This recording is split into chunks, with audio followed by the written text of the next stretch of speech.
Olá, a paz a todos. Estamos apresentando mais um programa do canal Uma Luz no Fim do Túnel.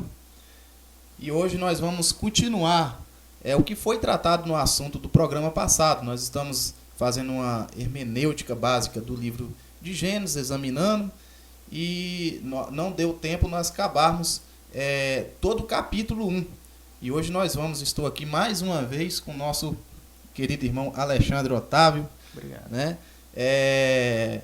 Para juntos estarmos trabalhando nesse canal. Nós já falamos qual a intenção do canal, qual a intenção do tema Uma Luz no Fim do Túnel, né? Nós já falamos, e no primeiro vídeo, você que não assistiu ainda é muito interessante, é de suma importância para que você venha continuar este vídeo na parte 2, para que você volte lá na parte 1. É muito importante. Então nós vamos continuar o capítulo 1 de Gênesis. Capítulo 1, e nós paramos, irmão Alexandre. Em qual versículo? O irmão Alexandre está aqui conosco. Gênesis, paz a todos. Nós começamos no capítulo 1 de Gênesis, fomos até o verso 17, e agora vamos continuar o verso 18. Como disse, nós estamos aqui para ser uma luz no fim do túnel, para ajudar, dar informações sobre hermenêutica, exegese, dar informações de bons livros, não só livros teológicos, mas livros também seculares, sobre história, sobre filosofia, para que o cristão tenha uma musculatura intelectual. Né? Nós estamos fazendo vídeos pequenos de 30 minutos para não ficar maçante para quem vai ouvir. Né? Eu quero dar mais uma como é que eu vou dizer? Uma dica. Mas uma dica, as palavras às vezes fogem. Uma dica de leitura que convite à interpretação bíblica, a tríade hermenêutica, história, literatura e teologia. Então, se você quer conhecer melhor como lidar no campo da hermenêutica, eu sugiro, esse é um excelente livro. Eu já li, o Valmiran também já leu esse livro, bom livro. Tá? E o nosso intuito é esse. Voltando a dizer, não ganhamos nada com isso, nós não ganhamos um centavo. Não vendemos camisa, não vendemos boné, não vendemos garrafa plástica com o nome da gente, nada. Nosso intuito é que você, se dentro da nossa possibilidade, você possa acrescentar um pouco mais de conhecimento. E aqui é uma boa dica, tá? Esse livro é um excelente livro, tá? É isso aí. Então vamos lá direto ao texto para a gente ganhar tempo. Nós lemos o livro de Gênesis no capítulo 1 e vamos continuar. Lemos o verso 17 e agora vamos ler o verso 18. Voltando a frisar que, infelizmente, tem muita gente que até hoje acha que a Bíblia caiu do céu inteira, com todos os capítulos, versículos. Meu querido, não foi assim. Isso aí demandou de tempo. Isso aí foram pessoas que escreveram isso e trabalharam os textos e a organização. Isso demorou muito tempo. Então, para que você tenha uma compreensão melhor das Escrituras, é necessário você compreender isso. Que a Bíblia hoje está na nossa mão, que bonitinha aqui em códice, né, com bons rodapés, com bons comentários, né? Não é à toa, foram pessoas que gastaram anos da sua vida estudando as línguas, o hebraico, o aramaico, o grego. Já que o tema do programa é Uma Luz no Fim do Túnel, também podemos indicar o livro O Cânon das Escrituras, também muito rico, né? Excelente, sem dúvida. Nós vamos apresentando as literaturas que eu já fiz uso, que o Valmiran fez uso, e outras literaturas que vamos ler também, com o intuito de ajudar os irmãos a ter uma compreensão melhor, buscar subsídio nas escrituras em materiais confiáveis para você ter uma boa compreensão bíblica. Eu queria também dizer para o nosso ouvinte que esse programa também ele foi feito para você que está nos assistindo e também para a igreja que se reúne aqui em nossa cidade. Né? Nós somos aqui de Minas, nós moramos em Betim. Sim. E a igreja que se reúne aqui no bairro Ibiruçu, no bairro Jardim Perla e no bairro São Caetano, está acompanhando o nosso programa. Sim. E nós fizemos também um programa no intuito também da igreja acompanhar E como nós criamos o canal, claro que você está inserido também, para que nós venhamos também a juntos aprendermos, né? É verdade, verdade. É isso aí. Então vamos ler o texto. E diz assim, né? Como eu falei da última vez, se você quiser desligar, dá uma paradinha no vídeo, lê todo o capítulo 1 e depois voltar para você continuar fazendo o exame, você pode fazer isso. Bom, feito isso, vamos a partir. Gênesis 1, 18. Para governar o dia e a noite, fizeram separação entre luz e trevas. E viu Deus que isso era bom. Olha para você ver. De novo está falando que fez separação entre luz e trevas. Ele não fez essa separação no verso 4.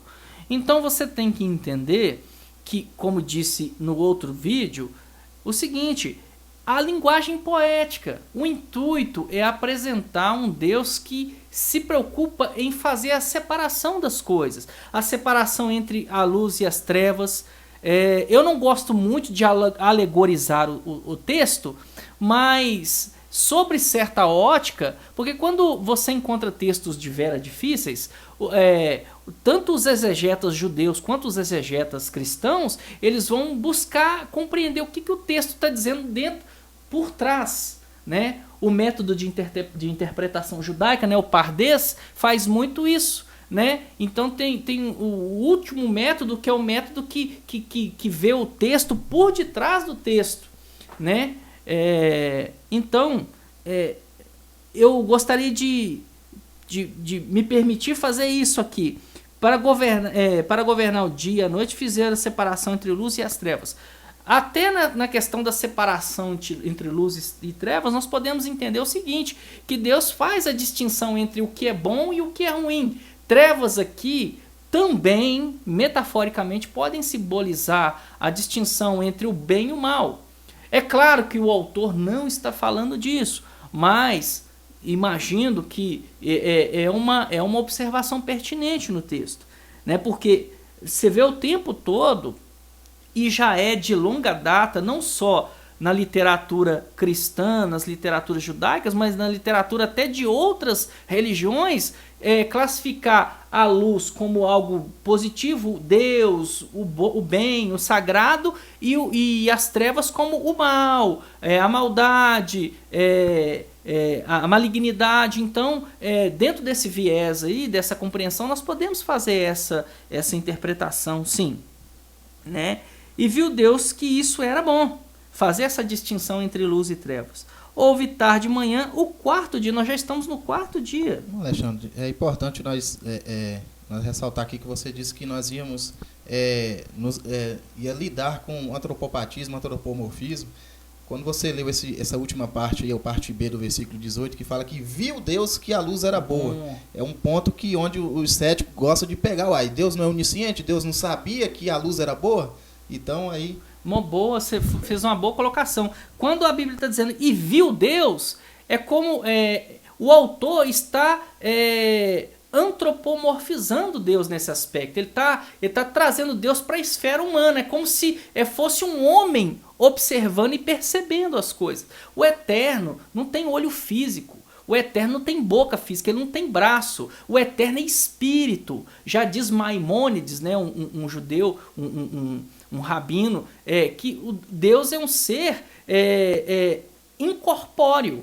Ele não é um Deus que tem... Deus não está literalmente assentado num trono. Isso é uma figura de linguagem. Então a Bíblia é recheada dessas figuras de linguagem. Deus não se assenta, Deus não descansa. Então você vai ver que nós vamos ver nos textos aqui Deus descansando. Então Deus não descansa, irmão. Deus não se cansa e nem se fadiga. Então nesse aspecto o Valmiran frisou bem. E viu Deus que isso era bom. Deus não precisa ver nada para ver que aquilo é bom. Ele já percebe antes de fazer. Então quando você lê os textos, principalmente os textos de Gênesis aqui, no capítulo 1, 2, 3 e subsequente, você vê o autor Moisés aplicando um antropomorfismo. Deus vê como se um ser humano estivesse olhando. Né? Bem lembrado isso aí, Valmiran. Houve tarde de manhã, o quarto dia. E disse Deus, povoem-se as águas de enxames de seres viventes, e voem as aves sobre a terra, e voem as aves sobre a terra e sobre o firmamento dos céus. E criou, pois, Deus os grandes animais marinhos e todos os seres viventes que rastejam, os quais povoam as águas, segundo a sua espécie. Todas as aves segundo a sua espécie. E viu Deus que isso era bom.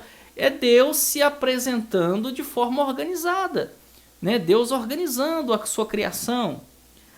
Agora, se você falar comigo assim, poxa, é do jeitinho que está aqui? Se você quiser acreditar que é do jeitinho que está aqui, fique à vontade. Você é livre, meu irmão. Fique à vontade. Mas os irmãos que se reúnem conosco, alguns fazem faculdade, alguns lidam no campo acadêmico. Então você tem que lidar com essas situações. Como se você tivesse estruturado para lidar com essas situações, porque se você pegar e levar do jeito que está aí mesmo, não tendo a estrutura teológica, você pode ser que você leve uma decepção referindo a tua fé. Sem dúvida. Quantos, Valmir, que eu já vi que naufragaram na fé ao se assentarem em uma faculdade de filosofia, de antropologia, até em faculdade de administração de empresa. Eu já vi muitos casos de pessoas, cristãos, entrar em faculdade e quando entrar com a fé genuína em Deus, sim, mas ao lidar com professores céticos, professores ateus que criticam os textos bíblicos, aquela fé naufragar. Aquela fé naufraga, por quê? Porque não tem uma estrutura de compreender o que nós, graças a Deus, compreendemos dentro do texto, que fazer uma hermenêutica pura, fazer uma hermenêutica usando a razão juntamente com a fé. Sim, entendendo a poética do texto e entendendo que Deus usa a linguagem humana para se apresentar ao ser humano. Como eu disse no programa passado, se você tem uma filhinha de 3 anos, você não vai conversar com ela como você conversa lá no escritório de advocacia, que você advoga, não. Você não vai conversar com a sua filhinha de 3 ou seu filhinho de 2 anos como você faz lá no centro de medicina que você trabalha. Você não vai usar os termos técnicos que você usa lá. Se Deus fosse usar os termos dele para se apresentar ao ser humano, o ser humano jamais compreenderia Deus. Nunca ia compreender, nem antes, nem no meio, nem agora. Nunca. Sabe por quê? Como é que você vai compreender um ser? Como é que você vai compreender coisas eternais se você é um sujeito humano, uma criatura que é limitado? Como é que você compreende tudo que está dentro de um HD de um computador? Você não consegue ter isso tudo na sua mente. Por quê? Porque você é limitado. Olha para você ver, se você for tentar entender Deus na sua essência, você nunca vai entender. Como é que o mortal, o passageiro vai conhecer o que é eternal? Não tem jeito. Vamos continuar. E Deus os abençoou e disse... E criou Deus, Deus dos grandes animais, no 21, já li. 22. Eu li o 21? Vou ler de novo. Criou, pois, Deus os grandes animais marinhos e todos os seres viventes que rastejam e todas as aves que rastejam, os quais povoaram as águas, segundo as suas espécies, e todas as aves segundo a sua espécie. E viu Deus que isso era bom. O Valmir já explicou essa questão do ver aí. E Deus os abençoou, dizendo: sede fecundo, multiplicai-vos, enchei as águas dos mares e na terra, e multipliquem-se as aves. Houve tarde de manhã o 5º dia. Já estamos no 5º dia. Aí eu te pergunto, Deus precisava de 5, 7 dias para fazer a criação? Não. Deus não precisa de tempo para fazer uma coisa. Se ele quisesse criar tudo no mesmo instante, ele criava. O que o texto está apresentando aqui, Valmir? Até porque Deus é um Deus atemporal. Ele não está limitado ao nosso tempo, né? Deus nosso cronos. É um ser atemporal. Ele não está limitado ao nosso cronos, como ele diz. O nosso tempo é um tempo. Agora, o tempo de Deus é diferente. Deus é um ser atemporal, ele não está limitado ao nosso tempo e espaço. Esse tempo linear que nós vivemos aqui na Terra, sim, com horas, isso para Deus não é nada, isso não existe para Deus. E como explicar um versículo desse? Exatamente, Houve tarde de manhã, que tu disse Deus, produz a terra seres viventes, conforme a sua espécie, animais domésticos, répteis, aves, animais selváticos, segundo a sua espécie. E assim o fez. Parece que está havendo uma repetição, né? Mas o intuito do autor é repetir mesmo e apresentar a organização de Deus, cada um conforme a sua espécie, conforme, né, o propósito para aquilo que ele foi criado, né? Então, essa é a questão. Fez Deus os animais selváticos, segundo a sua espécie, os animais domésticos. Nem existia animal doméstico ainda. Então, você vê o caráter poético. Existia animal doméstico naquela época, né? Quando fala animal doméstico, é aquele animal que foi dominado pelo homem, os cavalos, né? Galinhas, os animais que foram dominados pelo ser humano, né? Conforme a sua espécie, e os animais domésticos conforme a sua espécie, e todos os répteis da terra, né? De novo, repetindo, conforme a sua espécie. E viu Deus que isso era bom. Nós falando disso, a gente falando disso, você vê o caráter de Deus, a grandiosidade que é Deus, como Deus se preocupa e se preocupou, né, em apresentar para os primeiros habitantes da terra, para os semitas, e mais tarde Moisés escrevendo esse relato e apresentando essa maravilha poética que é o livro de Gênesis, que é o Bereshit. Também disse Deus: façamos o homem à nossa imagem, conforme a nossa semelhança. E esse negócio vai dar problema, hein? Né? Tendo ele domínio sobre os peixes do mar, sobre as aves do céu, sobre os animais domésticos, e sobre toda a terra, e sobre todos os répteis que rastejam sobre a terra. Você quer explicar isso? Pode falar. Não, só queria assim, frisar a expressão façamos o homem em plural, onde há muita linha de interpretação, sim, onde muitos até briga, existe aquela briga dos trinitarianos, com os unicistas, por causa dessa expressão, façamos o homem. A questão quando Moisés escreve, quando o escriba, se for Moisés, nós cremos, quando ele escreve, façamos o homem a nossa imagem e semelhança, o importante no texto é nós colocar em nossa mente o que Moisés estava achando quando ele escreveu. E Moisés, quando estava escrevendo, ele estava pensando numa trindade? Não. Com certeza não. Com certeza não. Você tem que entender o texto na ótica de Moisés. Sabe qual que é o problema, irmãos? É que, às vezes, a gente tem uma religião e a própria religião cria dogmas e te atrapalha a compreender o que o autor, quando estava escrevendo, ele estava pensando. O judeu, e isso inclusive é anterior até mesmo ao judaísmo, esse conceito. Quando ele escreveu, ele não estava pensando em trindade e unicidade, né? Deus se apresenta aqui no Gênesis capítulo 1 como Elohim. Elohim é um plural, majestades. É como se ele fosse, isso é quase um superlativo, é como se ele estivesse dizendo que ele é o Deus dos deuses. É algo que as majestades, é nesse aspecto, né? Rei dos reis e Senhor dos senhores, é um exemplo, é algo que transcende. O texto aí parece mostrar Deus revelando a tua intenção. Exatamente. Sobre a criação, né? Então, quando Moisés estava escrevendo esse texto, como eu disse para você, se despa do que você aprendeu na sua religião. Tenta entender o que Moisés entendia naquela época. Eu sei que é difícil, mas pensa, você é um semita de, 3, 4 mil anos atrás, como é que era a sua visão disso? Você tinha uma visão trinitariana? Esse é um conceito moderno. Não estou dizendo que é errado ou que é certo, não estou entrando nesse mérito. Estamos aqui atacando doutrina. Não estamos atacando doutrina, nós estamos no texto. Então, estribado no texto, vou dizer isso, ó. Também disse Deus: façamos o homem à nossa imagem, conforme a nossa semelhança. Deus estava falando com quem aqui? Você não fala com você mesmo? Você não tem uma audiência interna consigo mesmo? Então, a priori, existem várias linhas de interpretação, até dentro do judaísmo, mas é como se Deus estivesse falando consigo mesmo. É você falando assim: eu vou fazer isso.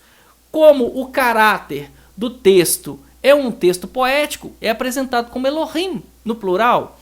Então, quando ele também diz façamos o homem, ele também pode estar se referindo aos as hostes celestiais e as hostes celestiais que estavam em torno dele. E não dizendo, nós vamos fazer o homem como a nossa imagem. Ele está dizendo que ele ia fazer conforme a imagem dele. Deus está Isso dizendo. mesmo. Né? Pode falar. No primeiro programa, nós abordando esse assunto, estudando o Gênesis, capítulo 1, você apresentou a Bíblia Almeida como um rodapé fiel nos comentários. Tem algum comentário se referindo ao versículo 26? Vou ler aqui, tem um comentário sim. Diz assim, a nossa imagem. Este plural, pronunciado por Deus único, tem sido interpretado de diversas maneiras. Uma questão de brigas. Quando o texto é obscuro, ele dá margem para uma série de interpretações. Então, eu não sou aqui o último dos moicanos, não. Eu estou apresentando aqui um hermenêutico e depois você vai buscar mais informação. Você vai ficar só o que eu estou te dizendo, não. Diz assim, este plural pronunciado pelo Deus único tem sido interpretado de várias maneiras. Na realidade, ele parece sugerir uma ideia de uma delimitação especial do Criador no momento de criar o gênero humano.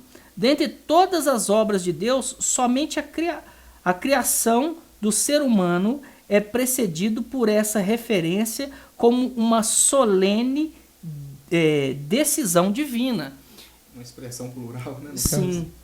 Então, assim, você vê que é só quando Deus vai formar o homem é que Deus, Moisés escrevendo isso, é que Deus se preocupa expressamente em atribuir a sua imagem. Agora vem a questão.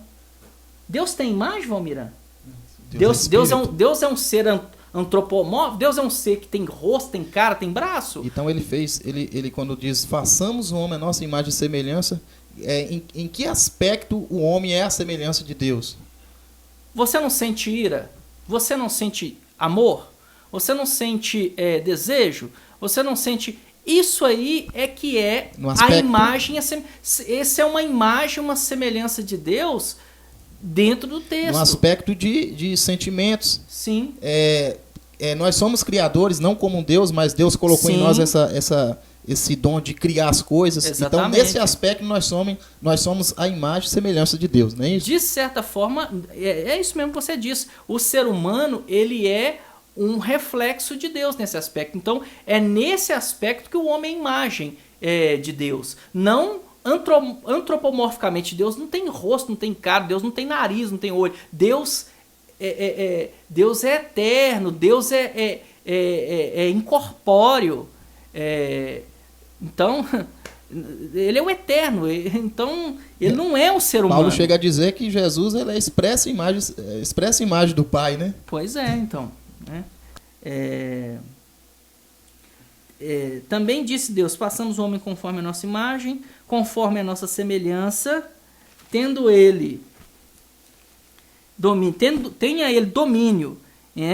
Da mesma forma que Deus tem o domínio sobre o universo, sobre a criação, ele queria que o homem tivesse um domínio dentro dos seus próprios domínios. É nesse aspecto aqui que o texto está dizendo. Dentro da criação terrena. Dentro da criação terrena. Ele queria que o homem tivesse um reflexo semelhante ao dele quando ele cria todas as coisas. Então aí está mais uma explicação. Nesse aspecto aí nós somos semelhantes ao Criador. Exatamente.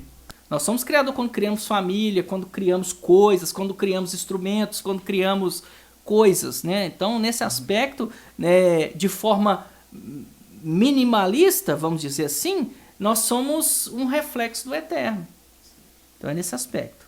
Então, o desejo dele é que o ser humano tivesse um caráter similar ao do eterno, nesse aspecto. Dominar sobre os animais domésticos, sobre toda a terra e sobre todos os répteis que se rastejam sobre a terra. Criou Deus, pois, o homem à sua imagem. A imagem de Deus o criou. Homem e mulher o criou.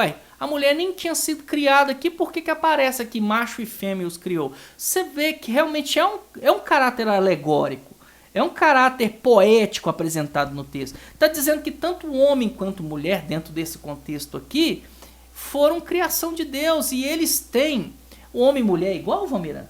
Não, hein? Até em questões usuais do dia a dia você vê essa discrepância certa diferença entre homem e mulher, mas em que nós somos iguais? Tanto homem quanto mulher, no caráter criativo, no caráter de cuidado, no caráter dos sentimentos positivos e até negativos. Você está entendendo? Então é dessa forma que nós somos imagens e semelhança nesse aspecto de aí. É isso aí. E Deus os abençoou e disse: sede fecunda. A mulher nem tinha sido criada aqui, Deus já está. Você está vendo? O Gênesis capítulo 1 apresenta um quadro geral da criação. Uma visão panorâmica da criação. Uma ótica poética, uma didática poética do texto. Apresenta. Já o capítulo 2 ele vai pormenorizar mais. Inclusive eu já vi gente dizendo, por exemplo, que essa mulher aqui nem é Eva. Entendendo? As pessoas vão dando margem até para coisas que nem o texto, um texto poético está dizendo. Acabam saindo fora do que o texto está dizendo. Exatamente. Sede fecundo, multiplicai, enchei a terra, sujeitai-a, dominai sobre os peixes do mar, sobre as aves do céu e sobre todo o animal que rasteja sobre a terra. Disse Deus ainda: eis que vos tenho dado toda a erva que dá semente e se acha na superfície de toda a terra, e todas as árvores que há fruto e que dê semente. Isto vos será por mantimento. Muitas pessoas usam esse texto aqui para dizer que Deus nunca instituiu o uso de comer carne, baseado nesse texto poético. Poxa vida, você não pode fazer isso não. Isso é um texto poético, está apresentando um caráter poético, está dizendo que tudo que Deus colocou sobre a terra era para que o homem usufruísse. Né? Deus não instituiu o vegetarianismo aqui. Se você quer acreditar, sim, tudo bem. Poxa, acredite no que você quiser. Mas nós temos que entender os textos de Gênesis, pelo menos até o capítulo 11, quase todo como alegorias. É claro que tem muita coisa, já vai mais, o texto vai entrando mais para dentro de Gênesis, é claro que o texto vai se tornando mais literal. Mas, mesmo assim, ali a caneta de Moisés, ele está inserindo muitos dos seus conceitos ali. Conteúdos do judaísmo. Né, exatamente, conteúdo inclusive do judaísmo. Porque, irmão Alexandre, quando Moisés escreve o Gênesis, com certeza já tinham passado centenas de anos. Sim. Ele era, se foi ele que escreveu, ele era um levita, então ele vai escrever com aquele conceito levítico dentro do que ele está escrevendo. Quando você vai escrever, você é um brasileiro, quando você vai escrever uma carta, você vai escrever na ótica de um brasileiro.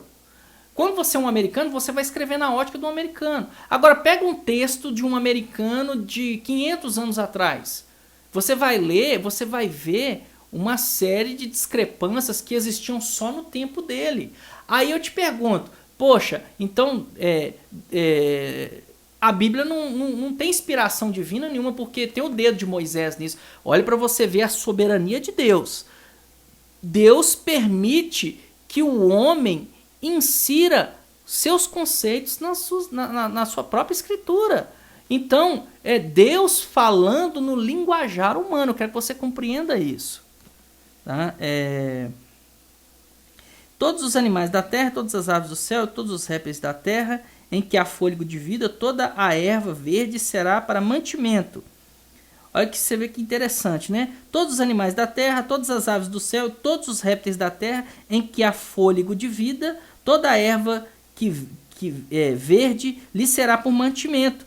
Fica parecendo que as demais coisas também são por mantimento. Mas eu não vou entrar nesse mérito. Se você quer ser vegetarianista, você que sabe. Se quiser, né? Aí já é o problema seu. Viu Deus tudo quanto fizera, e eis que era muito bom. Deus viu. Isso é uma figura humana. É como se Moisés estivesse É como se Deus estivesse antropomorfizando Deus. É semelhante a um homem que acabou de fazer uma horta, ele coloca a mão dele sob a enxada e fala assim, poxa, rapaz, trabalhei demais e consegui o meu intento. Então é nesta ótica que Moisés está... Como é Moisés que está escrevendo, como é um homem que está escrevendo, ele coloca, ele aplica esses antropomorfismo, com certeza. Viu Deus tudo que fizera e eis que era muito bom, e houve tarde e manhã o sexto dia. Então, você vê aqui, né, o Gênesis capítulo 1 falando do sexto dia. E aqui você vê no capítulo 1 que o homem e a mulher já, entre aspas, já foi criado. Aí já no capítulo 2 você vai ver o homem sendo criado de novo no sétimo dia. Irmão Alexandre, nós vamos parar por aqui. Não, peraí. Eu errei aqui. Eu fiz uma pequena confusão aqui. Eu vou até ler o verso 2 aqui, só pra gente depois você termina. Viu Deus quando tudo fez, e eis que era bom, e houve tarde de manhã o sexto dia. Você vê que os textos anteriores, aparentemente, parece que Deus já tinha criado o homem. Aí, no capítulo 2, eu quero explicar isso bem para não ficar aquela lacuna. Assim, pois, foram acabados o céu e a terra e todos os seus exércitos. Você vê que ele já está englobando que tudo foi acabado. Tudo foi acabado só no capítulo 1. Só no capítulo 1, já apresentando o capítulo 2.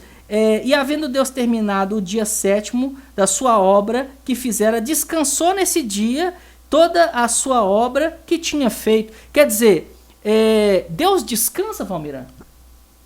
Não. Deus não descansa, Deus não precisa. O que o texto está dizendo? Que ele parou de criar, ele cessou o seu poder criativo. Então nós vamos entrar depois, que aí você vai ver que já no capítulo 2 ele apresenta uma criação mais pormenorizada do homem.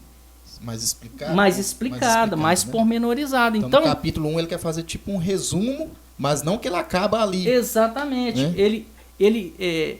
Porque quem lê a Bíblia, se ele não entender isso, ele lê como se Deus estivesse continuando a criar. Então, ele precisa compreender que o capítulo 2 ele vai dar uma melhor abordagem de como ele criou esse homem. Mesmo assim, existe todo um caráter alegórico e poético intrínseco no Gênesis capítulo 2. Pois bem, acabamos de examinar todo o capítulo 1, iniciamos no primeiro vídeo e acabamos agora no segundo vídeo, né? Para você que está nos acompanhando, nos assistindo, nós já queremos agradecer por você estar compartilhando o nosso projeto, né? O programa é Uma Luz no Fim do Túnel. Nosso intuito aqui é te mostrar que é possível nós examinar as Escrituras usando toda uma interpretação pura, saudável, inteligível, né, irmão Alexandre? E sem abandonar a fé, que é o mais importante. Sem abandonar a fé, né? Lembrando também, Valmir, que nós não somos os papas, nós não sabemos de tudo, não. Isso aqui é só uma abordagem simplória e simplista dos textos para que você se interesse mais e procure mais. E aprofunde mais, apenas uma luz, né? Apenas uma luz. Despertando você. Para você que nos assistiu, até o próximo vídeo. Muito obrigado. Muito obrigado. Shalom.